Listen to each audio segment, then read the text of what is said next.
Bem-vindo ao Diálogos BNDES, um bate-papo sobre desenvolvimento. Olá, você está ouvindo o podcast Diálogos BNDES, uma conversa com representante do banco e um convidado externo sobre os principais temas do desenvolvimento brasileiro. Eu sou Fernanda Lima e hoje vamos falar sobre efetividade. Quando falamos em efetividade, estamos pensando na capacidade de uma ação ou atividade de alcançar os resultados propostos no momento de sua estruturação. Para medir a efetividade de uma ação, é preciso primeiro definir claramente os objetivos pretendidos e depois monitorar e avaliar um conjunto de indicadores que permita dizer se eles foram alcançados. Promover o desenvolvimento pode ser o objetivo geral de uma grande variedade de ações e políticas públicas, mas avaliar de que forma uma intervenção específica contribui para melhorar as condições de vida de seu público-alvo nem sempre é uma tarefa simples. Para nos ajudar a entender esse tema, convidamos hoje o economista e superintendente executivo do Instituto Unibanco, Ricardo Henriques, e o chefe do departamento responsável pelas avaliações de efetividade do BNDES, Vitor Pinho. Vitor, Ricardo, sejam bem-vindos ao Diálogos BNDES. Obrigado, Fernanda. Obrigado, Fernanda. É um prazer estar aqui. O setor público tem sido cada vez mais cobrado por efetividade. Essa é uma particularidade brasileira? Como isso se encaixa no cenário internacional? Acho que é muito importante a gente registrar que essa busca é uma busca contemporânea do mundo como um todo, não é específica ao Brasil. Talvez uma coisa, Vitor, que a gente pudesse conversar é que se a gente olhar a responsabilidade como referência dessa agenda, ou seja, ter efetividade, conseguir efetivamente dar conta de que uma determinada política pública alcança seus objetivos da melhor forma possível, é cada vez mais o traço de responsabilidade que a gente necessita para o compromisso com o bem público. Então, um bem público consegue definir que a intervenção de governos, de atores na sociedade, de vários responsáveis por estar fazendo mudanças na política pública como um todo, precisa estar referenciado a ser eficaz, ou seja, fazer a coisa certa, ser eficiente, fazer da melhor forma possível e, sobretudo, porque essas duas coisas são necessárias, mas não são suficientes, sobretudo ter efetividade. Isso significa sair do registro, que já foi um registro que atravessou muito dos gestores, inclusive no Brasil, que é um registro de que o que mais importa é a boa vontade, a boa intenção, estou engajado. Tudo isso é muito importante. Gestores engajados, comprometidos é fundamental, mas eu preciso ter muita ciência, muita densidade, muito rigor para poder dar conta da efetividade. Acho que hoje o mundo caminha nessa direção e é um mundo que cobra dos gestores públicos essa responsabilidade na produção de bens públicos. E a gente está tendo que criar condições para isso ser cada vez mais a referência que seja compartilhada com transparência, com accountability, com capacidade de diálogo com a sociedade como um todo. Temos que ter capacidade de desenhar e implementar políticas que tenham efetividade. Eu só vou complementar um pouco que, de fato, não é uma particularidade brasileira.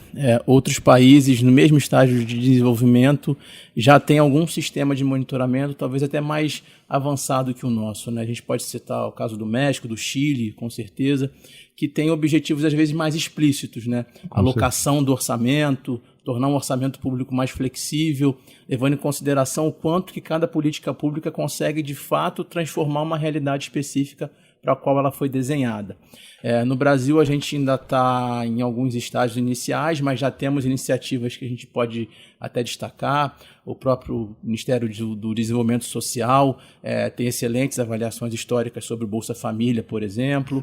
A gente tem iniciativas pontuais no governo federal, com um conselho de monitoramento e avaliação de política pública. A gente tem o governo do Espírito Santo, que também estruturou um sistema de monitoramento e avaliação.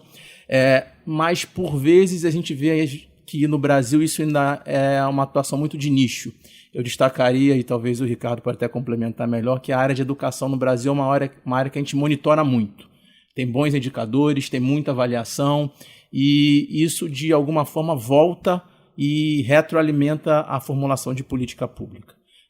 Infelizmente, isso não é verdade em todas as áreas de política pública no Brasil. Educação e talvez políticas sociais são áreas talvez mais avançadas, né? Com certeza. E acho que a gente precisa estimular isso, né? A educação, apesar de a gente continuar com desafios gigantescos, né?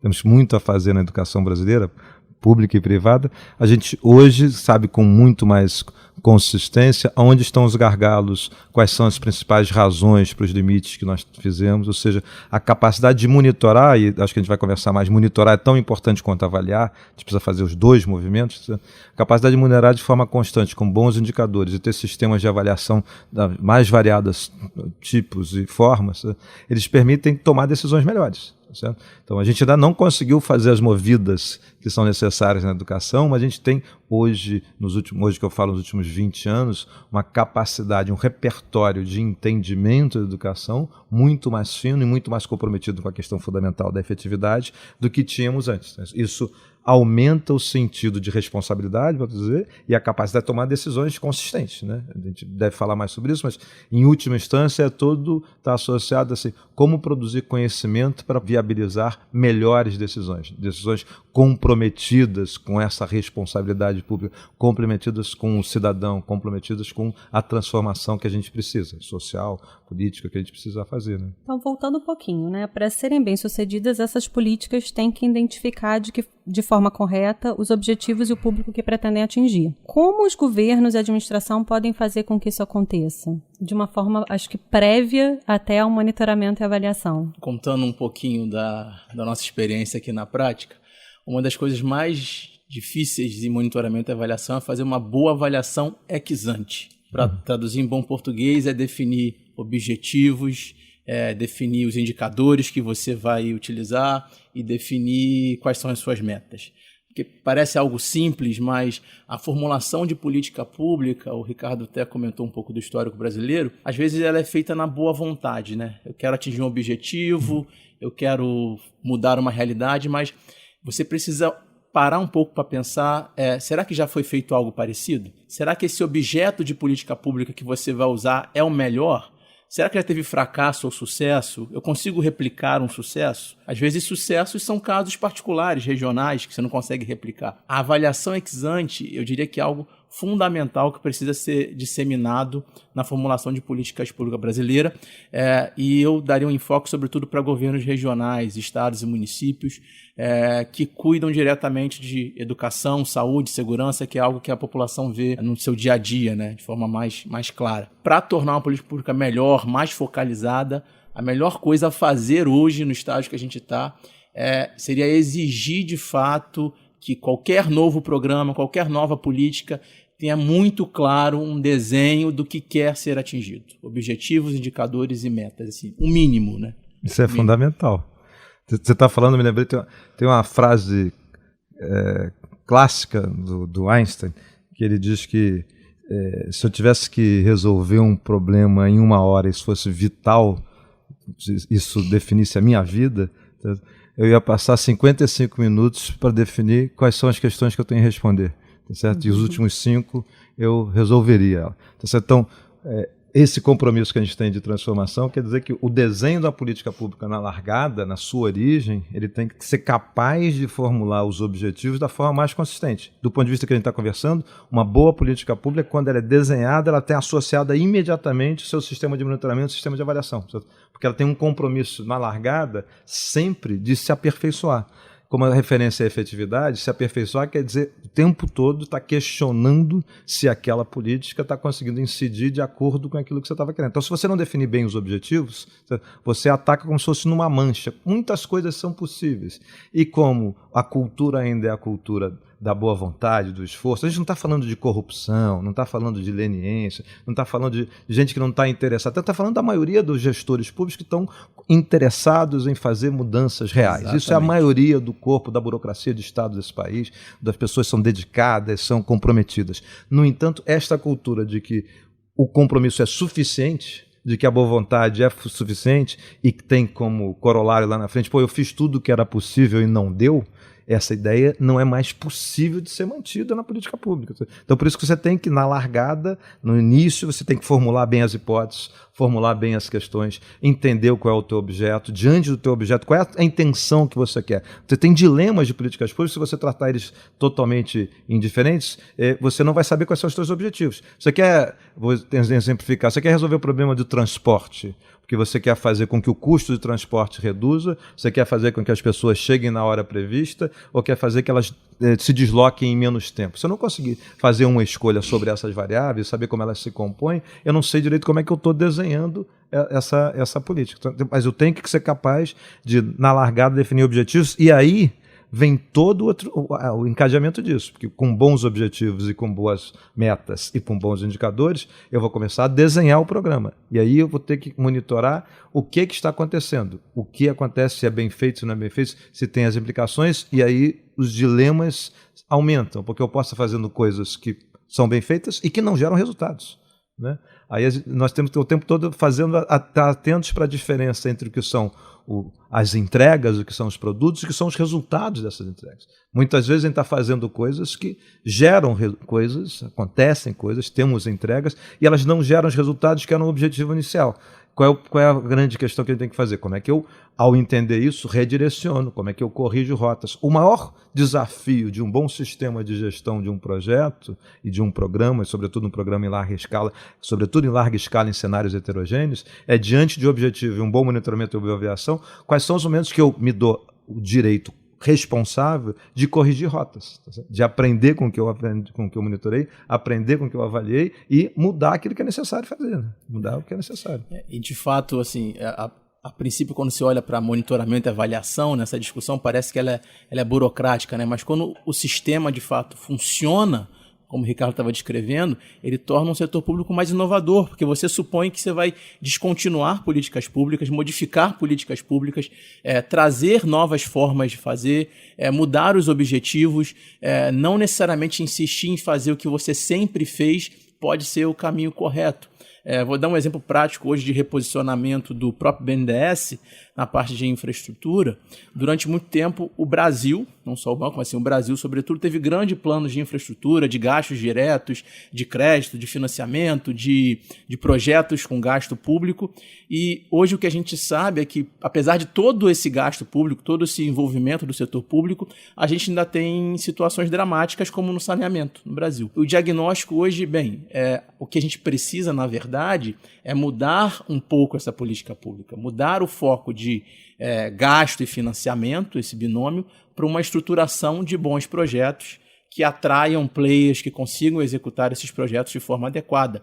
E essa nova forma de atuação vai ser, de fato, monitorada, vai ser acompanhada, a gente vai verificar quanto que vai ter de sucesso nesses projetos estruturados. Esse é um reposicionamento, vamos dizer assim, até pontual do banco, que pode ter grande efeito na produtividade do país, etc., mas é mudar e inovar a forma como a gente vinha atuando.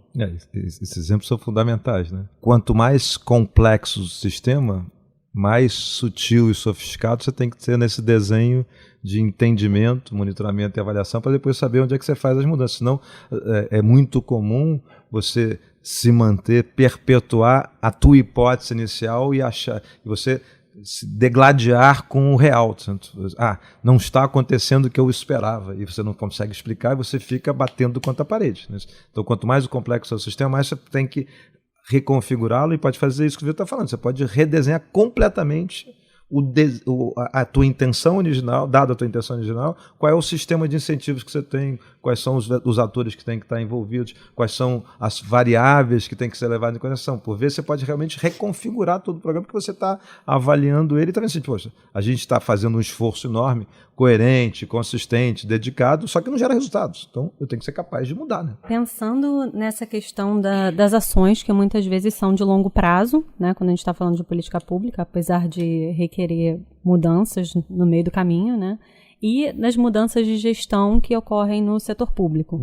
Como isso se encaixa, assim? Como trabalhar esse desafio? Isso é outra coisa que as sociedades cada vez mais maduras vão vendo que as diferenças de visão, às vezes doutrinárias, de mundo, elas têm que se configurar, elas obviamente fazem disputa sobre a capacidade da política definir comandos, então o jogo é um jogo de poder, é um jogo estrito da política, mas uma vez você sendo responsável pela condução dessa política pública, você tem que estar totalmente dedicado ao cidadão.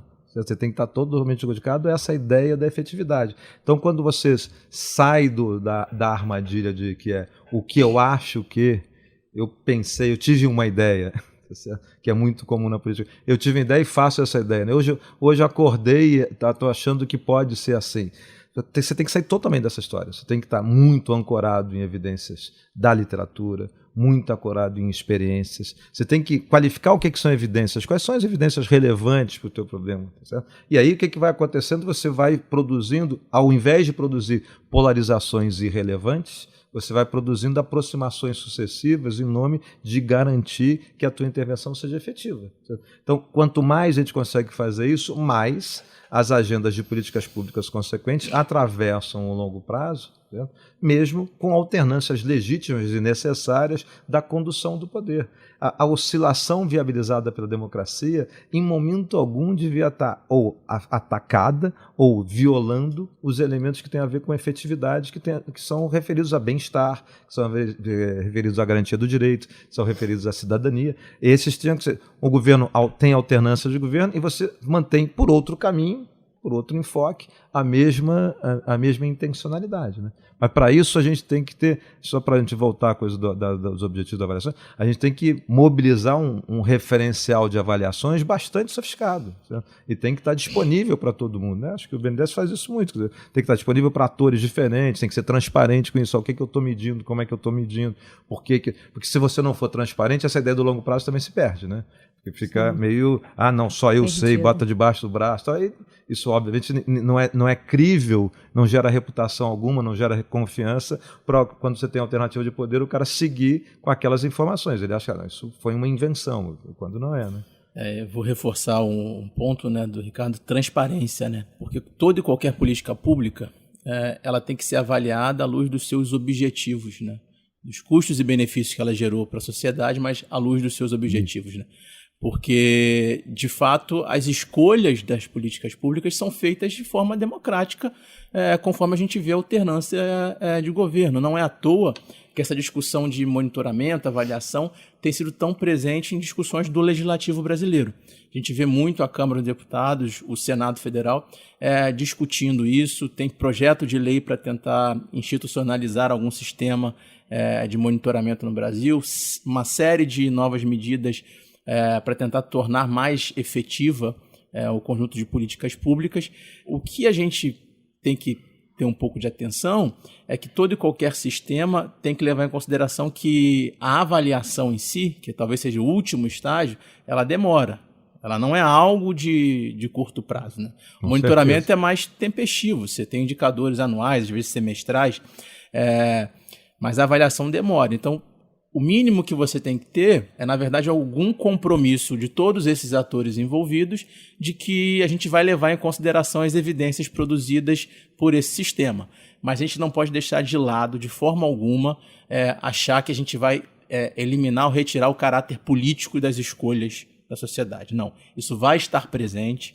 A gente tem que lidar com isso. Na verdade, a gente tem que informar melhor e, por isso, ser mais transparente para que o debate se dê em bases mais claras, né, mais objetivas. Né? E aí, Vitor, para ser legítimo, né, para viabilizar essa legitimidade da escolha política, o fundamental é ter um olhar, e volto ao ponto da Fernanda, de longo prazo, para você conseguir acumular a evolução, os ganhos que acontecem ao longo dos anos, ao longo da década. Quer dizer, toda a informação produzida de monitoramento, de avaliação de processos, de avaliação de impactos, avaliações parciais, todas elas geram conhecimento que estão a serviço de uma decisão mais sábia. Nesse sentido, qualquer que seja a visão doutrinária de quem em determinado momento assume a responsabilidade de uma prefeitura, de um governo estadual ou do governo federal, ele, em momento algum, se é responsável com a produção do bem público, pode fazer com que a sua opinião se sobreponha às evidências que estão colocadas. Ele tem que ser capaz de dialogar com essas evidências e demonstrar outras visões. A diferença de opinião e de visão. A visão conduz uma estratégia política. A opinião é simplesmente eu acho que, eu penso que, eu tive uma ideia, sempre achei que era assim, na minha vida era assim, e nada disso é ancorado em evidências.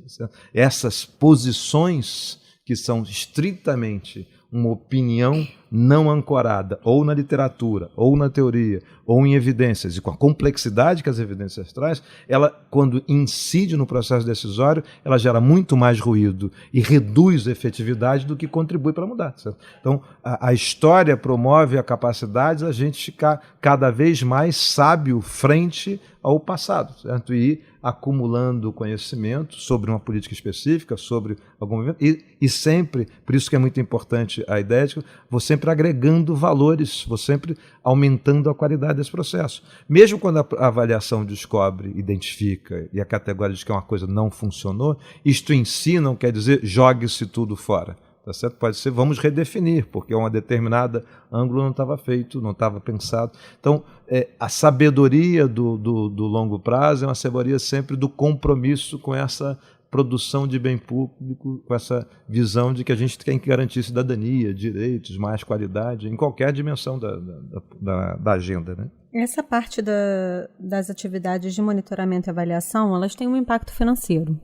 O Vitor falou, né, disso estar atrelado também ao orçamento e com certeza contribui também para um melhor uso do orçamento. Mas considerando que o monitoramento e avaliação eles são imprescindíveis, que estratégia a gente pode adotar para que elas não sobrecarreguem o orçamento e a mão de obra envolvida nesses projetos? Ou isso nem deveria entrar em discussão? A gente tem talvez duas opções, né? Uma opção mais clara seria assim, toda política pública, no caso do BNDES, todo financiamento, eu vou separar um percentual, vou onerar o cliente, eu vou onerar o gestor da política pública para separar uma parte do seu orçamento para monitoramento e avaliação. Eu não acho que isso é uma estratégia viável num país como o Brasil, com tantas restrições fiscais. A gente já tem um aparato do próprio Estado que é muito rico, que já pode ser utilizado. E aí eu estou falando de institutos de pesquisas, de universidades federais, universidades estaduais, think tanks privados, independentes. Tem muita gente no Brasil disposta a fazer avaliação e contribuir para a melhoria de política pública sem necessariamente aumentar o custo do setor público para isso. Então, por que as coisas não deslancham numa escala tão grande? Primeiro que tem uma dificuldade enorme de organização dos dados do próprio setor público. Aí eu estou focando sobretudo nos entes subnacionais, né? O governo federal já tem iniciativas mais claras, como os dados abertos e tal. Mas primeiro você precisa de uma organização dos dados, vamos chamar assim, dos dados administrativos. E você precisa de uma disposição do próprio setor público de ser mais transparente quanto aos resultados das suas políticas públicas. É difícil, às vezes, você mensurar alguns resultados. É difícil você obter dados. Então, se você consegue ter um setor público mais transparente e você já tem um aparato disposto ou capaz de fazer alguma avaliação minimamente de qualidade, já teria um primeiro passo, seria gigantesco, né? E assim, só para lembrar, a rede de universidades federais é espalhada por todos os estados, né? Tem dezenas aí de universidades federais. Então, assim, não é um grande dilema. Tá? Eu não acho que isso seria onerar muito o Estado brasileiro. Agora, a parte básica que talvez custe caro seja colocar de pé os sistemas de monitoramento. Estou falando de levantamento de indicadores às vezes básicos, que é muito difícil. Até a gente pode falar um pouquinho depois que eu comecei a falar com o Ricardo sobre a questão de data science, grande base de dados. Isso talvez seja um atalho para a gente solucionar um problema, que é o levantamento de dados básicos de política pública no Brasil. Isso é muito importante. Especificamente sobre o custo de uma avaliação, primeiro é que dá para fazer muitas avaliações a custo relativamente baixo. Tá? Isso é possível fazer. Mas só para nunca esquecer que, de forma intertemporal, o retorno de uma boa avaliação mais do que compensa qualquer que seja o seu custo. Então, só para a gente não criar uma falsa leitura. Isso não é uma tecnocracia, não é um bando de burocratas querendo avaliar por avaliar. É um compromisso para avaliar bem, no sentido de melhorar a intervenção. Então, se uma avaliação for bem feita, certo? Dado o seu custo, que é relativamente baixo em geral, ele sempre aumenta muito a capacidade dessa intervenção ficar melhor e, portanto, quando você fizer o custo da vida dessa intervenção, o custo tenderá a cair quanto melhor for a avaliação, para a gente não criar uma falsa questão aqui. Então, não há dilema na prática. Tá certo? É porque a gente está sempre habituado a olhar sem a avaliação e, portanto, não vê os ganhos, não vê as externalidades de uma avaliação que faz com que o custo final se reduza.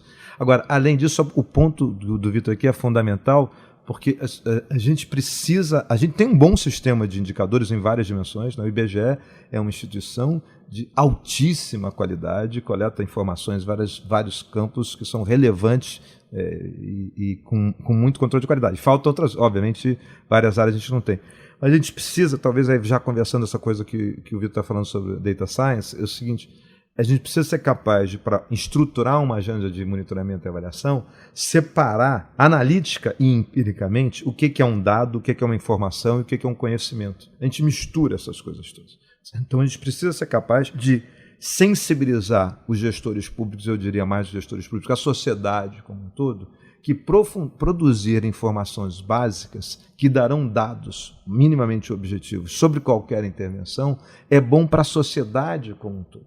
A gente pode avançar, evoluir no arranjo social, sobretudo se a sociedade brasileira se convencer de forma crescente que precisa enfrentar os seus padrões abissais de desigualdade, portanto, ter uma agenda de transformação estruturada, que eu preciso produzir dados primários em várias dimensões, em várias áreas que eu não tenho. Então, eu tenho algumas áreas que tenho e outras que não tenho. Mas aí esse processo implicará entender que eu preciso produzir esses dados depois viram informação, porque informação já tem contexto, informação já tem situação, informação já tem análise. E depois, mais do que isso, não é isso? Quando eu estou colocando, para a gente não confundir isso, né, meu sistema de leitura, meus valores, etc., isso vai virar conhecimento. E eu posso criar capacidade de fazer mudanças em função, e aí tomar decisões, é a coisa mais difícil. Né? O conhecimento em si não diz qual é a decisão, tá certo? A decisão se baseia nesse conhecimento, mas ela não se baseia no dado bruto. No entanto, eu preciso estar convencido, enquanto sociedade, de que essa ideia de que evidência importa, ela pode ser produzida. E evidência que importa solicita dados primários que eu possa depois sair monitorando os indicadores que estão associados a esses dados. Então, produzir dados é cada vez mais necessário e precisa ser uma sociedade. Novamente, isso devia estar em todos os partidos políticos, certo? Isso devia estar em todas as visões, o que quer que seja isso, mais à direita, mais à esquerda, mais ao centro, todas as visões de sociedade, dizendo o seguinte: precisamos produzir dados para poder saber a pergunta inicial da nossa conversa. Como é que aumenta a efetividade de uma boa política?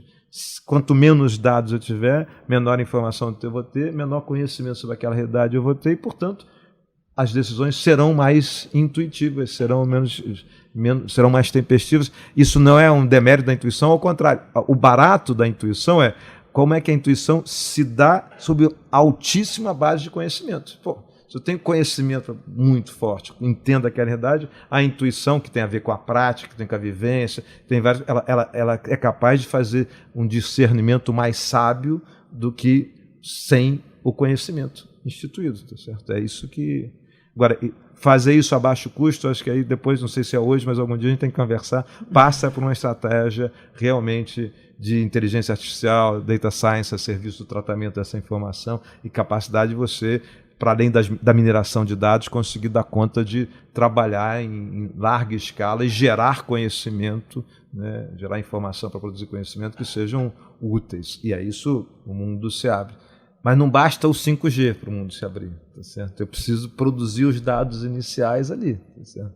Para poder fazer essa movida. Ricardo, aproveitando então a sua experiência, né, na formulação dos programas sociais de grande porte, como Bolsa Família, o PP Social no Rio, quais foram as suas maiores preocupações e os desafios, né, relacionados à efetividade na elaboração dessas políticas? Já faz um tempinho, mas foram boas experiências. Talvez só porque no contexto da nossa conversa o Vitor citou há um tempinho atrás, mas antes de desenhar o Bolsa Família, né, de estar coordenando o grupo que desenhou, obviamente foi um esforço de uma equipe grande, totalmente multissetorial e de várias áreas, etc. Mas quando eu estava secretário executivo do que hoje seria o Ministério do Desenvolvimento Social, a gente criou uma secretaria específica de monitoramento e avaliação. Essa secretaria não existia. Foi o primeiro movimento né? Foi criar essa secretaria. Essa secretaria, já na largada, era pré-Bolsa Família, era para a estratégia da política social como um todo. A necessidade de se ter uma secretaria que fosse capaz de galvanizar o campo analítico de entendimento das políticas sociais como um todo, obviamente do governo federal, e isso vinha, vamos dizer, dos anos, vamos dizer, da cultura institucional, dos anos que eu passei no IPEA e na universidade, e isso foi levado para dentro do Ministério. Então tem um espaço só que tem muito a ver com o que a gente está falando, e essa secretaria, o Vitor citou agora há pouco, ela vive até hoje e ela tem umas grandes avaliações nesse processo. Especificamente sobre Bolsa Família, talvez a primeira coisa tenha a ver com o que nós já conversamos antes. Né? Quais eram as boas questões a serem resolvidas? Qual era a boa fundamentação disso? Hoje já é uma coisa do passado, mas ainda havia um debate se tratava de focalização ou universalismo. Certo? Eu espero que tenha se tornado um debate ultrapassado, certo? Mas um entendimento que para você enfrentar a extrema pobreza e pobreza, as hipóteses analíticas em torno de porquê e como fazer focalização tinham que estar estruturadas. Isso não era um consenso. Sequer era um consenso no governo, quanto mais na sociedade. Então, só estou tentando sublinhar esse ponto, que vai desde o marco analítico sobre o qual você está colocando. O que são as famílias em condição de extrema pobreza e pobreza? É óbvio que não existe uma lista de pobreza oficial tão nítida no IBGE. O conselho do IBGE que discute a linha de pobreza, se você fizesse um voto, cada cabeça teria uma linha de pobreza a ser definida, pouco importa quantas pessoas estão lá. Então você tem que fazer uma agenda que seja fundamentada no teu entendimento do desafio a ser enfrentado. O desafio era como ter uma agenda de redução sustentável da pobreza, que tenha no curto prazo o alívio da pobreza e no longo prazo a possibilidade de você fazer mobilidade social a partir da ancoragem, da transferência de renda às políticas de saúde, às políticas de educação, e você começar a desenhar esse programa. A questão-chave é que, na largada, do ponto de vista que a gente está falando, a custos bastante baixos, criou-se um sistema de monitoramento. É óbvio que tinha uma hipótese por trás, que era de um alinhamento virtuoso entre os entes federados. Você não pode pensar em avaliação, sobretudo quando você está falando em governo federal, se você não pensa quais são as relações entre o governo federal, o governo estadual e o governo municipal. E o cadastro, que é a variável-chave para viabilizar a avaliação, é um cadastro de coleta municipal, mas imediatamente no desenho original, a diferença de alguns dos cadastros parciais que existiam antes, você tem uma forma de monitorar esse cadastro e depois aferir a qualidade desse cadastro desde o desenho inicial. E é esse cadastro, que é o cadastro único, que é coletado de forma municipal, que vai dar a quantidade, 12 milhões de famílias que nós temos hoje, que era a base do que a gente está falando aqui agora, onde tem os dados primários sobre os quais eu posso fazer várias validações, etc. Então, é óbvio que o desenho do Bolsa Família tem outros elementos, mas essa ideia do papel do cadastro para poder monitorar e o papel do cadastro para poder articular os programas estava nesse processo. As agendas seguem complexas, não temos tempo, mas todo o desenho da UPP social, que foi uma intervenção de tempo menor do que, obviamente, bem menor do que o Bolsa Família, mas também na origem a questão sempre foi qual é o objetivo do programa, tá certo? E aí é um objetivo multissetorial, multidimensional, que eu estava falando de favelas do Rio de Janeiro em áreas de violência conflagrada, como produzir uma cidade integrada a partir disso. Então era, por definição, multissetorial, territorial, urbana, e a gente construiu um leque. Eu vou esquecer aqui, mas tinham algumas centenas de indicadores que iam em árvore fechando para 5 eixos com 24 parâmetros, e deles um conjunto enorme de indicadores que a gente monitorou isso diariamente. É óbvio que isso solicita uma inteligência que está instalada na Prefeitura do Rio de Janeiro, que é em torno do IPP, que é o Instituto de Urbanismo da cidade. Você precisa ter as duas coisas, senão você tem só uma intenção de avaliar, de monitorar e de avaliar, e não tem capacidade instrumental para isso. O Rio de Janeiro tem capacidade. Certo? O Instituto de Urbanismo é suficientemente bom para fazer isso, mas o desenho passou por várias dimensões de indicadores a serem monitorados que permitiram a gente avaliar o que melhorou mais, o que piorou mais, o que piorou mais é ruim, né? O que não melhorou mais, o que não melhorou tanto, e o que a gente teve que mudar, e mudou várias coisas. Talvez um ponto importante, no desenho da UPP Social, a ideia da colaboração com a sociedade para poder fazer a crítica dos dados e a fundamentação dessas informações foi muito importante, né? Porque é óbvio que quando você vai cada vez mais para atender as configurações específicas de favelas numa cidade como o Rio de Janeiro e entender os dilemas que têm que ser enfrentados e as intervenções programáticas intersetoriais que têm que estar colocadas nisso, se eu não te produzir um campo de escuta atenta com a comunidade, com os atores aos quais você está incidindo essa política, você tende a virar um pouco um burocrata descolado dessa realidade. Então, você precisa produzir a escuta para qualificar esta informação e a análise que vai produzir conhecimento para você tomar decisões. Senão você toma decisões que às vezes elas estão míopes do ponto de vista da incidência efetiva naquela realidade. A sociedade como parceira, então, na definição dos objetivos e também na ajuda da mensuração. Isso, nos objetivos sempre é bom, a gente deveria fazer isso, né? Os contextos têm atores, ou seja, a gente está falando de sujeitos, né? Pessoas e famílias dentro de territórios concretos, então é muito importante a gente ouvir. Mas para além do princípio para ouvir para objetivos, também tem sentido efetivo, funcional de transformação, ouvidos para as métricas.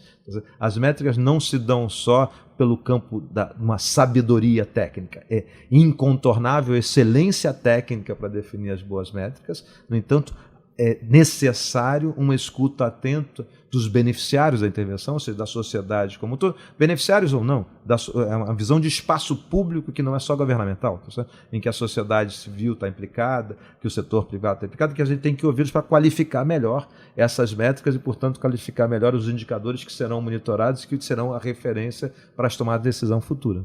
Isso não é um detalhe, isso não é uma excentricidade, isso não é só pelo um princípio democrático. O princípio democrático se impõe, mas além do princípio democrático, isso gera mais qualidade nos dados e nos indicadores.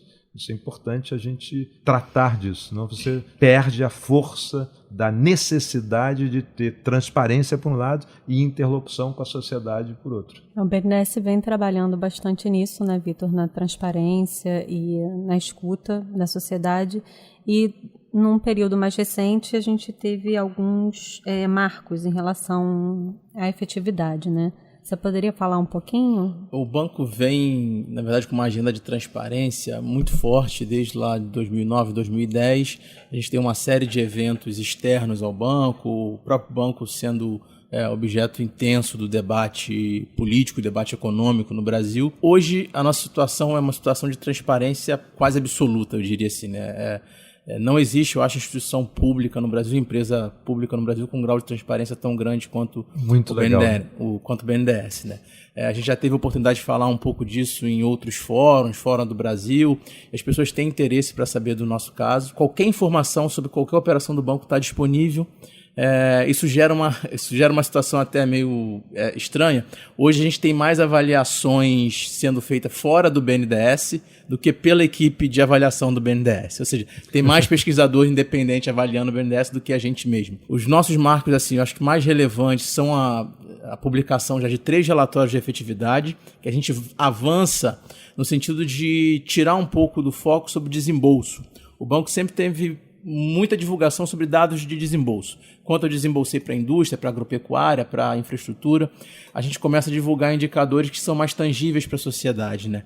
Quantas pessoas são beneficiadas pelos projetos de mobilidade urbana, quantas pessoas são beneficiadas pelos projetos de saneamento, será que eu vou conseguir reduzir o tempo de deslocamento entre a Barra e o centro do Rio de Janeiro no momento que eu apoio a linha 4 do metrô no Rio?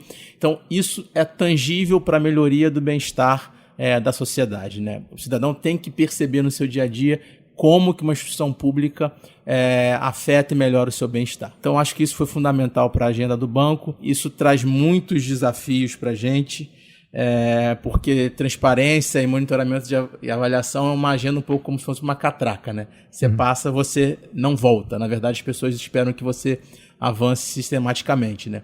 A questão de transparência é algo assim que já virou cláusula pétrea aqui do banco. A gente tem repetido isso sistematicamente. A gente tem divulgado cada vez mais informações. A gente deve divulgar também informações mais atreladas à contribuição do banco nos próximos anos, seguindo o que a gente divulgou como plano trienal. A gente tem metas explícitas para algumas entregas para a sociedade, a mobilidade urbana, saneamento, desestatização, energia. Então, isso vai ser acompanhado, vai ser cobrado e vai ser transparente tanto para a sociedade quanto para órgãos de controle.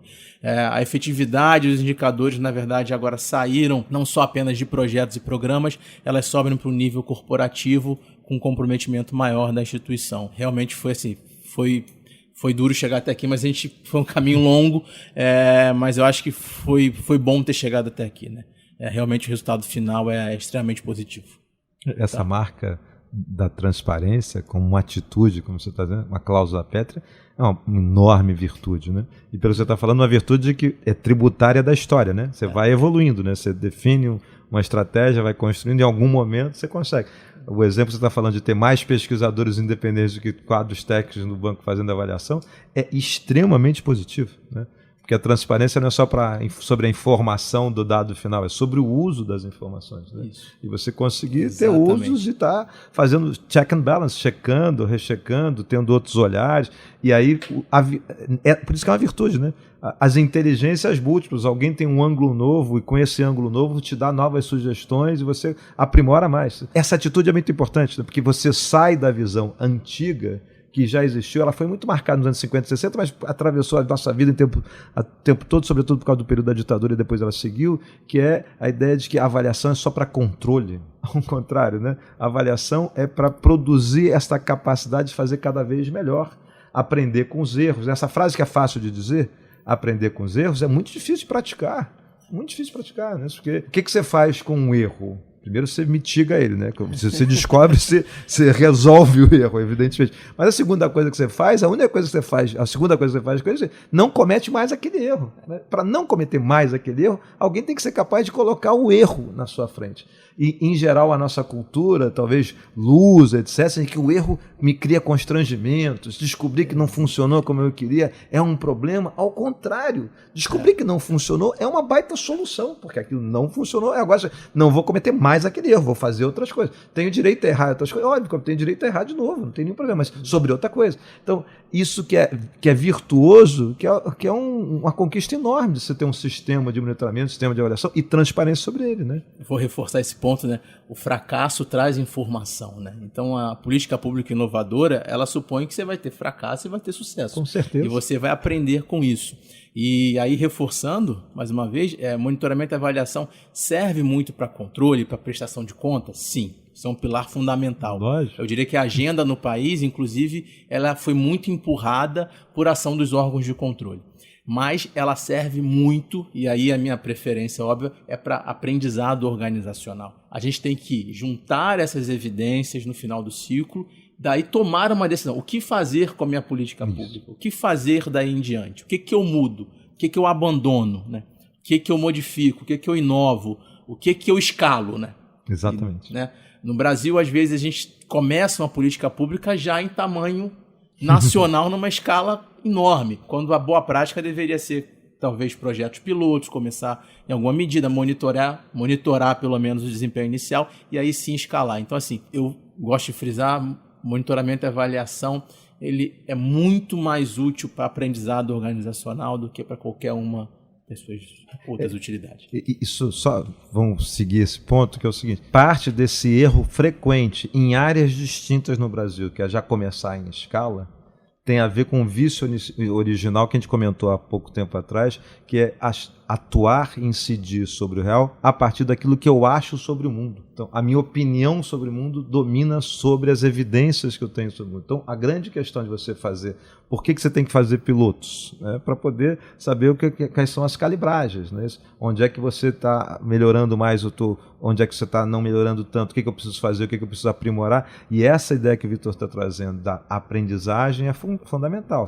Quando você seguir toda a teoria de organizações, toda a discussão de economia economia institucional, isso já tem décadas, mas cada vez mais a gente fica maduro, que a conquista é isso. Efetivamente aprender com a prática e não de forma retórica, porque as pessoas acham que aprender com a prática é o cara contar uma historinha, tá certo? Não. Aprender com a prática é medir a prática, é saber o que aconteceu, entender os porquês, é abrir um pouco a causa de correlação, a causalidade das correlações. Você não pode esquecer que quando a gente consegue fazer avaliações mais fortes, eu estou fazendo as perguntas do porquê uma coisa funcionou ou porquê ela não funcionou. Então eu vou caminhando para um monitoramento que me dá indícios para explicar aquela situação. E quanto mais eu explico ela, quanto mais eu vou para essa aprendizagem organizacional. E o que é fundamental nisso no médio prazo? Pensando em instituições específicas como o BNDES ou pensando no desafio de sociedade, pensando nos governos, é que uma aprendizagem organizacional crescente faz com que as decisões sejam cada vez mais maduras. Então, se a gente voltar àquela referência que eu tenho dados viram informações viram conhecimento, e esse conhecimento produz a capacidade de tomar decisão, as decisões ficarão mais sábias, as decisões ficarão mais qualificadas, e a gente vai mudar melhor o mundo. E volto a falar que a gente precisa fazer isso com intensidade. A gente não é uma sociedade já com bem-estar instalado como os países nórdicos. Nós somos um país latino-americano de escola continental com um padrão de desigualdade indefensável.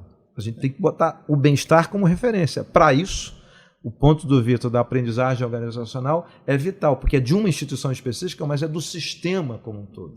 Né? E ele vai amadurecendo e vai gerando condições de melhores decisões. Não, se eu puder adicionar ainda um ponto que complica essa questão no Brasil, é que o Brasil é um país extremamente heterogêneo. Sim. Desigual. Então a gente não pode imaginar que uma solução de política pública vai servir para todo esse continente, né? Para todo esse país gigante, que todos os municípios vão implantar, ou todos os estados vão implantar e vão ter o mesmo resultado. Isso não necessariamente vai ser verdade em toda e qualquer política pública. Muitos dos resultados que a gente encontra em diversos tipos de intervenções são resultados, às vezes, regionais, locais, que não são necessariamente replicáveis. Então, você começar em pequeno tamanho, testar, tentar replicar e daí escalando e verificando e monitorando, porque às vezes uma política pública pode ser um sucesso num determinado estado e não necessariamente no outro, porque, enfim, os agentes reagem de forma diferente, as instituições locais são diferentes, as desigualdades são diferentes, os problemas às vezes são diferentes. Por isso que monitorar e talvez avaliar no longo prazo, mas sobretudo monitorar aquelas políticas que a gente está implantando, seja tão vital para a gente ter já uma efetividade, algo mais tangível para a própria sociedade, para ela poder já avaliar se aquilo de fato é o que ela deseja ou não, né? Se tem que ser modificado. Só dá mais um pontinho, que a gente tem a heterogeneidade estrutural do Brasil. Portanto, larga escala é necessariamente, no cenário brasileiro, um contexto de alta heterogeneidade. Tá? Mas tem uma coisa a mais que um bom monitoramento precisa, e sem dúvida um sistema de avaliação ainda precisa mais, que é uma certa maleabilidade, uma certa flexibilidade para produzir interação, produzir diálogo com as distintas dinâmicas de implementação das políticas. Então, o ponto que o Vitor estava trazendo pode ser que num estado a dinâmica de implementação siga um determinado percurso que é muito distinto do estado B. Eu não posso querer fazer uma adaptação imediata se as dinâmicas são distintas. Então, um bom avaliador que tem um bom sistema de monitoramento a seu serviço, ele tem que ser sensível para entender, dado um programa que pode ser um programa, o que acontece na implementação no contexto A e o que acontece na implementação no contexto B e como é que eu dialogo com isso a ponto de poder produzir sugestões de melhoria tanto para o contexto A quanto para o contexto B e depois eu vou identificar que as sugestões não são as mesmas, porque elas estão implicadas nos modos que eu estou implementando aquela agenda programática. Que transformações vocês vislumbram num futuro próximo, assim, curto e médio prazo, para essa agenda de monitoramento e avaliação? Ano passado foi o ano do Nobel, praticamente, nem falou disso aí. de experimentos, né, muito atrelado a monitoramento e avaliação, suscitou uma série de questões éticas ou até de questões sobre o futuro dessa agenda, né? Eu já comentei um pouco, eu acho que o futuro está em data science, em grande base de dados, a gente transformar o que a gente chama de dados administrativos, né? Aquele registro do prontuário médico, a nota da criança no diário da professora, transformar todos esses dados em algo acessível e transformar em informação, como o Ricardo mencionou. Eu acho que o futuro passa por aí. E a partir dessa disponibilidade, dessa informação, a tomada de decisão de política pública ser mais rápida. O ciclo de reformulação de política pública ainda é muito longo, né? A alocação de orçamento no Brasil ainda não é extremamente atrelada à avaliação das políticas públicas. Grande parte do orçamento do Brasil é bem engessado, a gente sabe disso, é carimbado, mas mesmo dentro de cada um desses carimbos você poderia ter realocações. Então, o ciclo para aprendizado da política pública é muito longo. Eu acho, se eu tiver que dar um chute aqui, né, futurologia pura, essas grandes bases de dados transformadas em informação, esse uso pelo gestor público vai permitir respostas mais rápidas. Não estou falando de resposta diária, semanal, mas assim, se ela for todo ano uma reflexão, uma mudança, a gente já vai ter uma grande guinada em gestão de política pública no Brasil. Eu gosto muito desse teu ponto, porque se a gente tiver o sentido de urgência, de responsabilidade que está associado a essa urgência, a sociedade brasileira vai estar comprometida com ter capacidade de tomar decisões mais rápidas e adequadas. Mas as decisões mais rápidas não podem ser decisões ou irresponsáveis, que também existem, ou só intuitivas, né? Elas têm que ser capazes de estar nesse registro que a gente tem que conversar o tempo todo. E repetindo mesmo, assim, como é que eu consigo criar um contexto em que um banco de dados bem estruturado, que a gente já fala dele, que viram informações e que viram conhecimento, e volto, para virar conhecimento eu preciso experiência, eu preciso valor, eu preciso contexto, senão não é conhecimento, quanto mais isso é impregnado para boa tomada de decisão.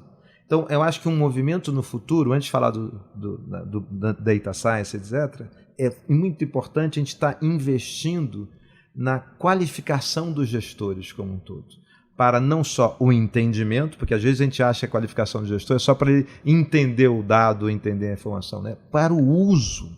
E quanto mais você qualifica os gestores públicos para o uso, em todas as instâncias, porque o uso da informação qualificada, que está com conhecimento, ele é vital em qualquer esfera dos gestores. Tá certo? Então, quanto mais você está fazendo uso dele, mais você produz uma coisa curiosa, que é um certo apreço, uma certa noção até estética, de que vale a pena ter um bom sistema de monitoramento, porque ele está me dando mais conhecimento sobre o qual eu tenho que tomar decisão. A questão é que a gente precisa virar essa página e não ficar numa luta reivindicatória para ter monitoramento e avaliação de programas, e ter de ser uma demanda das pessoas, porque elas vivenciarão a ideia de que quanto mais eu tiver qualificação nisso, melhores vão ser as minhas decisões. E, evidentemente, qualquer pessoa comprometida com a geração de bem público, podendo tomar decisões melhores, ela vai preferir a tomar decisões piores. Tá certo? Mas a gente ainda não conseguiu dar essa virada.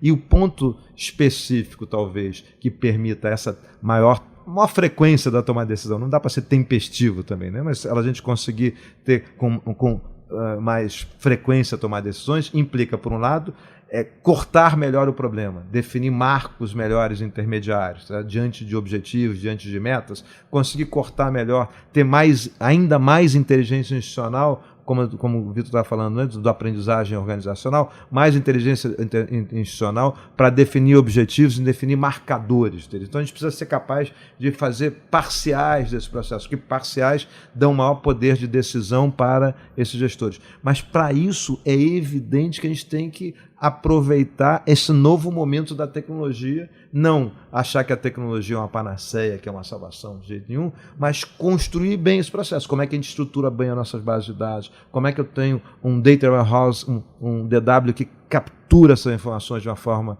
inteligente, mas essa captura de informações poderem ser tratadas como a heterogeneidade e a escalabilidade que o Vitor estava falando antes, porque a gente está falando de indicadores primários, a gente está falando de registro administrativo, está falando de registros históricos que trabalham com contextos, que a gente pode botar isso tudo e começar a correlacionar coisas que, em si, essas correlações podem me dar uma capacidade de informação e de conhecimento que eu não teria antes, se eu não tivesse a capacidade de processar com inteligência artificial os dados na velocidade que a gente tem hoje. Isso solicita o valor do monitoramento e o valor da avaliação compartilhado pelos gestores públicos.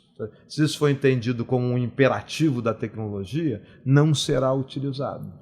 Por isso que o uso, a prática, a recorrência a reflexão, a capacidade de criar um campo de diálogo e de argumentação que não está só parabenizado pelos extremos, está parabenizado pela capacidade de produzir soluções, que está refletindo sobre o que nós temos mesmo como desafio que tem que ser resolvido, que tem uma certa, nessa produção de diálogo, tem empatia, tem modéstia, tem capacidade de reconhecer que eu posso errar e que certamente errarei, que o meu colega também errará e que os dois errarem não tem nenhum problema, desde que a gente fale sobre o erro, tá certo? Desde que ao falar sobre o erro eu coloque na mesa quais são os aprimoramentos que eu tenho que fazer, o que eu preciso ouvir mais, quais são os outros atores da sociedade ou pesquisadores que precisam ser ouvidos. E quanto mais eu produzo isso, eu crio um ambiente virtuoso para usar os dados, as informações a serviço de ter uma intervenção mais eficiente, mais eficaz e, evidentemente, com maior efetividade. Se a gente fizer isso, esse ciclo vira um ciclo virtuoso e o que a gente está conversando,